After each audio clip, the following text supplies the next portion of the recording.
दोस्तों, अगर हमारा मन खाली हो जाए तो उसमें हम ऐसे विचारों को डाल सकते हैं जिससे हम अपने मन की हलचल को शांत कर सकते हैं। जो विचारों का सैलाब हमारे मन में चलते रहता है उन्हें बहुत अच्छी तरह शांत कर सकते हैं।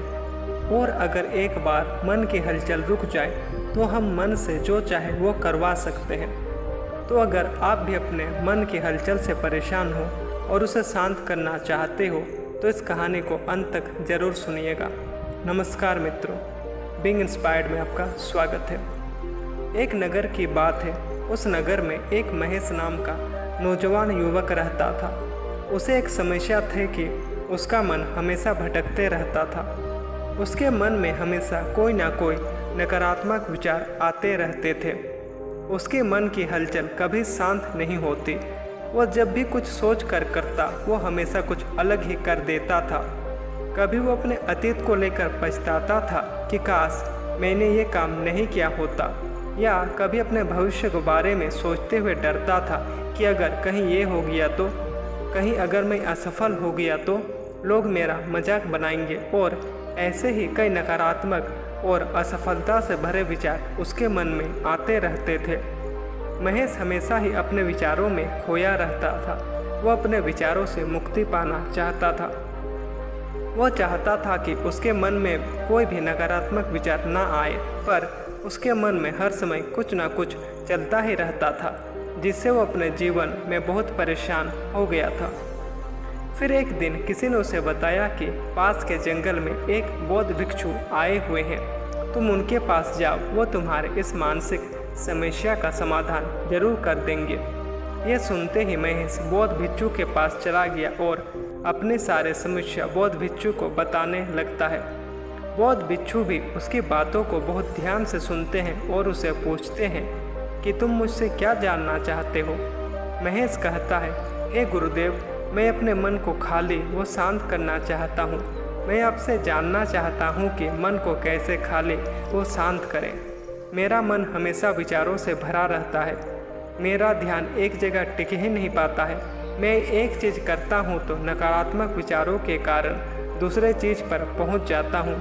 मेरा मन एक जगह ठहरता ही नहीं है और यूं ही हर दिन मेरे मन में हजारों विचार चलते रहते हैं। और ये क्यों होता है, कब होता है और कैसा होता है, मुझे इसके बारे में कुछ पता नहीं चलता। बहुत देर बाद मुझे एहसास होता है कि मैं क्या करने बैठा था और क्या कर रहा हूँ। फिर बौद्ध भिक्षु ने कहा, हम किसी समस्या का समाधान तभी कर पाते हैं जब हम उस समस्या के जड़ तक पहुँचते हैं, उस समस्या को समझते हैं और जानते हैं। फिर आगे बौद्ध भिक्षु कहते हैं कि तुम जिस मन को खाली करना चाहते हो, क्या तुमने कभी उस मन को थोड़ा बहुत भी जाना है, समझा है? ये सुनकर महेश कहता है, महाराज, मैं अपने मन को जितना जानने की कोशिश करता हूँ ये उतना ही रहस्यमय हो जाता है।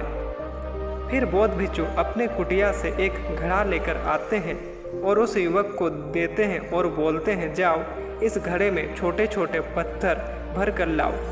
वह युवक जाता है और उस घड़े में छोटे छोटे पत्थर भर कर लाता है और उस घड़े को बौद्ध भिक्षु के सामने रख दिया। बौद्ध भिक्षु ने कहा, इस घड़े को तुम अपना मन समझो और इन छोटे छोटे पत्थरों को अपने विचार। अब इस घड़े में और पत्थर डालो। क्योंकि घड़ा पहले से ही भरा हुआ था तो एक दो पत्थर डालते ही पत्थर अपने आप नीचे गिरने लगे। फिर उस बौद्ध भिक्षु ने युवक से कहा, रुको जरा, देखो, अब इस घड़े में और पत्थर नहीं आ रहे हैं, बल्कि पत्थर नीचे गिर रहे हैं। क्योंकि ये घड़ा है जो इसमें आ सकता था वो इसमें आ गया है, इसमें अब और पत्थर नहीं आएंगे। अगर दूसरे पत्थर डालने होंगे तो पहले वाले पत्थर को निकालने होंगे। ये सुनकर वो युवक बोला, गुरुदेव, मैं आपकी बात समझ गया हूँ कि आप मुझे क्या बताना चाहते हैं। हमें अपने मन को विचारों से ही खाली कर देना चाहिए। महेश की बात सुनकर बौद्ध भिक्षु मुस्कुराने लगे और बोले, पहले मेरी पूरी बात तो सुन लो, फिर अपने मन के विचारों को खाली कर देना। हमारा मन इस घड़े के विपरीत है, क्योंकि घड़े को तो तुम पत्थरों से भर सकते हो पर मन को विचारों से नहीं भर सकते, क्योंकि मन हमेशा खाली रहता है। बौद्ध भिक्षु की बात सुनकर महेश कहता है, गुरुदेव, मुझे आपकी बातें कुछ समझ नहीं आ रही है। अगर हमारा मन हमेशा खाली रहता है तो हम उसे खाली क्यों करना चाहते हैं। इस पर बौद्ध भिक्षु कहता है कि इस घड़े में से एक एक पत्थर को बाहर निकालो। महेश एक एक करके पत्थर निकालने शुरू कर देता है और अंततः वह घड़ा पूरी तरह खाली हो गया। बौद्ध भिक्षु ने कहा, देखा तुमने, ये घड़ा पूरी तरह खाली हो गया। अब तुम इसमें कोई भी पत्थर डाल सकते हो या उन्हें पत्थरों को वापस डाल सकते हो, आधा भर सकते हो या पूरा भर सकते हो। फिर वो युवक कहता है, गुरुदेव, मैं भी तो आपसे यही कह रहा हूँ कि मुझे अपने मन को खाली करना है। यो तो एक घड़ा है, तो यहाँ से पत्थर को आसानी से खाली किया जा सकता है, पर मैं अपने मन को कैसे खाली करूँ। इस पर बौद्ध भिक्षु ने कहा, इस घड़े में एक पत्थर डालो और 2 पत्थर निकालो। इस पर उस युवक ने कहा कि ये कैसे मुमकिन है गुरुदेव, जब इस घड़े में एक पत्थर होगा तो एक ही पत्थर निकलेगा, 2 कैसे निकलेंगे। इस पर बौद्ध भिक्षु ने कहा, अगर ऐसा नहीं हो सकता तो ऐसा ही करो, इस घड़े में 2 पत्थर डालो और 4 पत्थर निकालो। महेश ने कहा, यह कैसे मुमकिन है गुरुदेव, ये कोई चमत्कारिक घड़ा तो है नहीं कि 1 डालेंगे 2 निकल आएंगे, 2 डालेंगे तो 4 निकल आएंगे। ये घड़ा तो चमत्कारिक नहीं है, लेकिन तुम्हारा मन तो चमत्कारिक है। जब तुम उसमें एक विचार डालते हो तो उससे 2 विचार निकलते हैं, और जब तुम उन 2 विचारों को पकड़ते हो तो उसमें से 4 विचार निकल आते हैं, और ऐसे करते हुए एक के बाद एक विचार निकलने लगते हैं और विचारों की एक श्रृंखला बन जाती है। पर तुम्हारा मन रुकता नहीं और तुम एक एक करके और विचारों को पकड़ने लग जाते हो। ये मिट्टी का घड़ा है जो पत्थरों से भर जाएगा, पर यह तुम्हारा मन कभी विचारों से नहीं भर सकता और ना ही मन विचारों को खाली करता है। ये मन की एक माया है कि सब कुछ है पर कुछ भी नहीं।